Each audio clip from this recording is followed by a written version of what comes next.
Hi, I'm Brian from Simply Brian Enterprises and welcome to my channel. In today's video, I'm going to be looking at the homework solution for TopTechBoy's Raspberry Pi class, lesson number 9. This week, we were challenged to use two push buttons to control the brightness of an LED. Push one to brighten, push one to dim, and go back and forth. So I went ahead and did that. Let's first of all go to the hardware.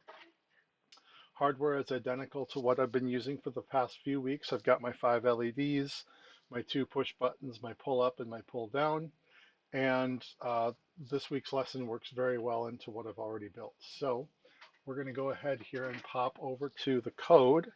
Um, we'll run the program and then we'll look at the source code and see how we're doing. So I'm going to run this, and you can see I'm going to move my hand here quick, lean over a little funny, sorry about that. And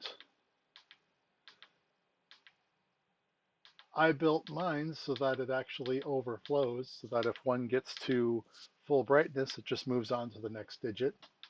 And you can see the down does the same thing. So it's almost like kind of a bucket filling up. So it's 25, 50, 75, 100. If that bucket is full, we're going to move to the next one, fill it up, and all the way down the line until we've hit the final LED, in which case we just stop incrementing. Once all 5 LEDs are fully lit, that's the end. And then from there, we start to go downward. And if I keep going down, we find out that that is our method of gracefully exiting the program. So we use the up button to go up, we use the down button to go down, and if we hit the down button 3 extra times after all the LEDs are off, the program exits. So now let's take a look at the code and kind of walk through how I did this. I should say how I chose to do it. There we go. For some reason, the keyboard wasn't behaving. And let's get up here. So the first part of this code, I will admit, I basically copy and pasted from previous lessons. So I'm doing my import my rpi.gpio as pi pins, setting my LEDs. Here's my pull up and my pull down button, because this hardware hasn't changed in weeks. So I'm just using the same hardware over and over. May as well use the same code. Setting the mode to board numbering, initializing my output pins, initializing my input pins. And then we actually start to get into this week's lesson. So the first thing I want to do is I want to set the frequency of the LED as a variable. In my case, my camera has a slow enough refresh rate that the frequency isn't really noticeable in terms of, you get the flickering on camera. Paul was showing that. My camera is a lot slower than that. So even if I drop this down to like 50, it's unnoticeable to either the human eye or the camera. And then I had to really think about this. Each and every output pin needs a PWM designation. So I could have gone through and created basically a PWM for each one, a PWM 29, a PWM 31, a PWM 33. And I thought, the better way to do that would to make an array. So is it possible that I can build an array and then for each element in the array, actually build a PWM? So what I did is I said, okay, pi PWMs. Remember, when I build arrays, I always use a plural because that way I can address each element as a singular. So pi PWMs plural is an array of PWM strings, whereas the individual string is a pi PWM later in code. So that's just kind of my nomenclature. I've been using it for a while and I really like it. It keeps things a little more organized in my mind when I do that. So our element 0 in pi PWMs is pi pins.pwm, LED pins 0. So we match up the first PWM object to the first LED output pin. And then we go and then of course assign the frequency, which is hard set at 100. And then we go on and on and on. So we have, here, I'll go back to this really quickly. So I have bit 0, bit 1, bit 2, bit 3, bit 4 on the board. So My LED pins are 0 through 4, and now my Pi PWMs are 0 through 4. And so I'm going to move along.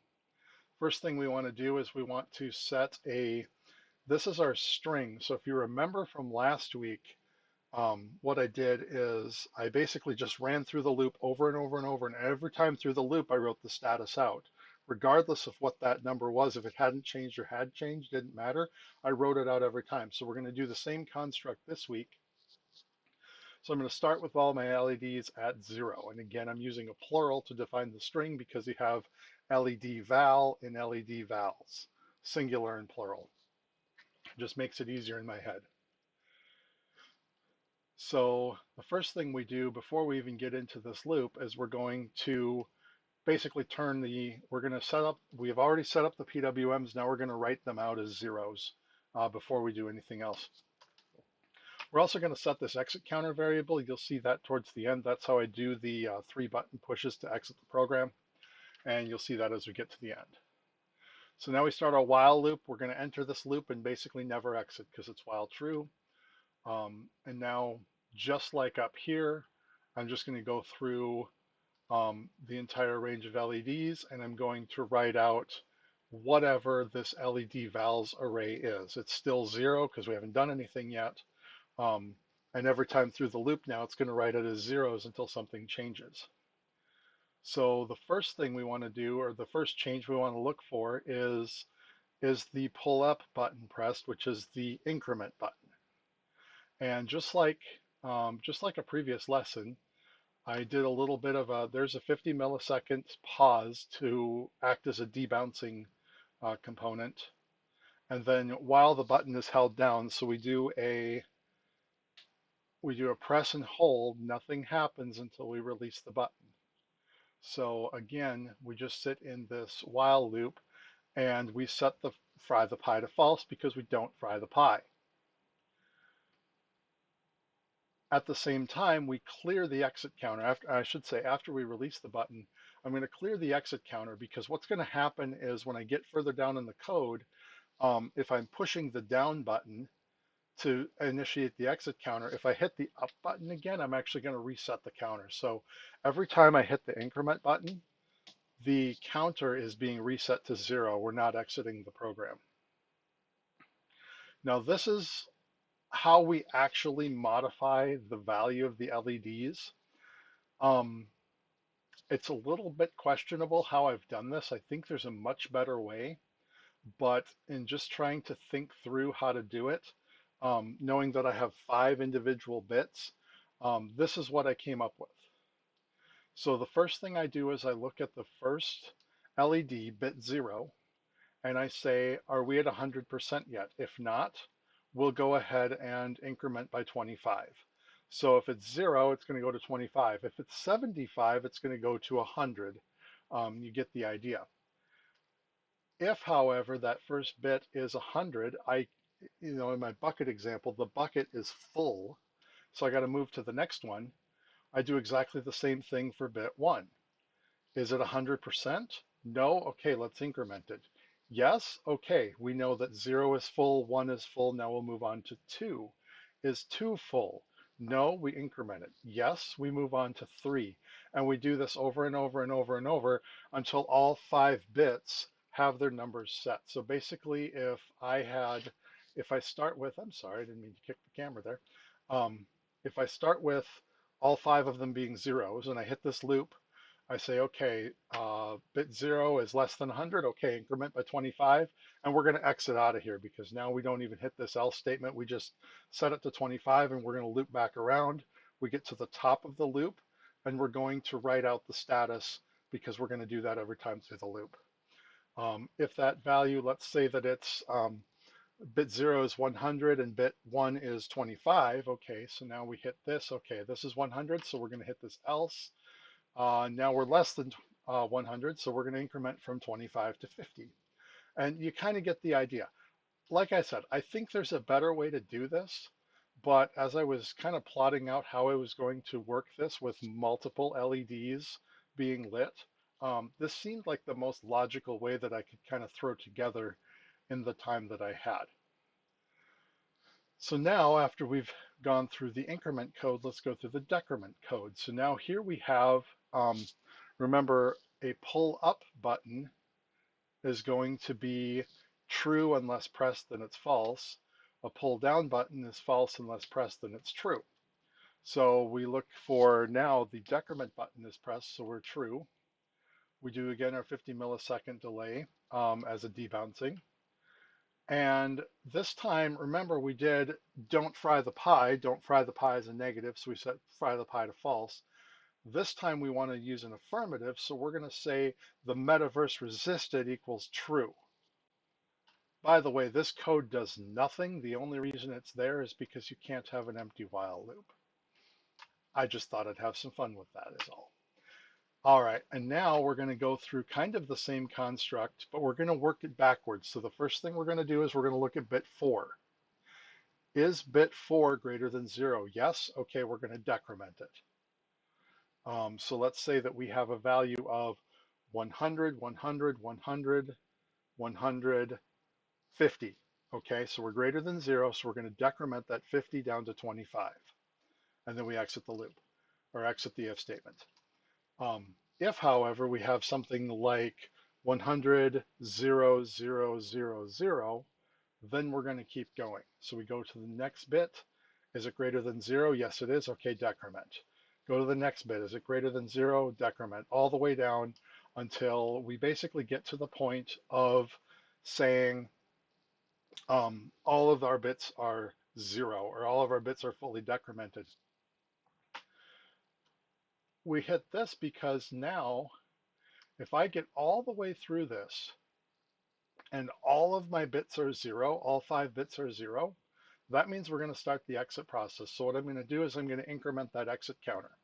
The exit counter up to this point is 0. Now we're going to increment it to 1, and I'm going to print it out to the screen. That's just for debugging, so I know that it's working, and it's just going to go back through the loop again. So the value of the LEDs is 0. I hit the down button. Exit counter is now 1. I'm going back through the loop. Nothing changed. I hit this again. Again, it's all zeros, so nothing happened on the LEDs, but my exit counter is now 2. I hit it again. My exit counter is now 3.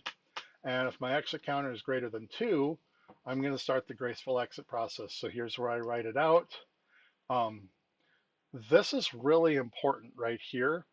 Paul made a mention of it, kind of, but I want to just reiterate this.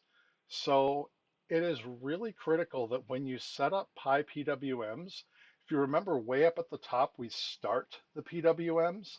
It's important to stop them before we do the GPIO cleanup. And the reason is, for some reason, if I leave these turned on, like if I have a value, let's say I have a value of this bit of half brightness, and I just do a cleanup, the next time I run this program, it's actually going to start up and it's going to remember that this was half brightness, and it'll actually light the LED at whatever value it was previously.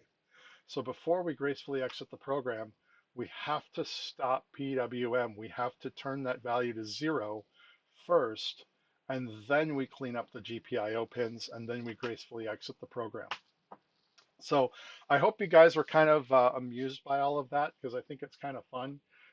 Definitely took some thinking to make this all work the way I wanted it to. I obviously wanted to give myself a challenge in doing multiple bits. But now I need to talk about lesson 10.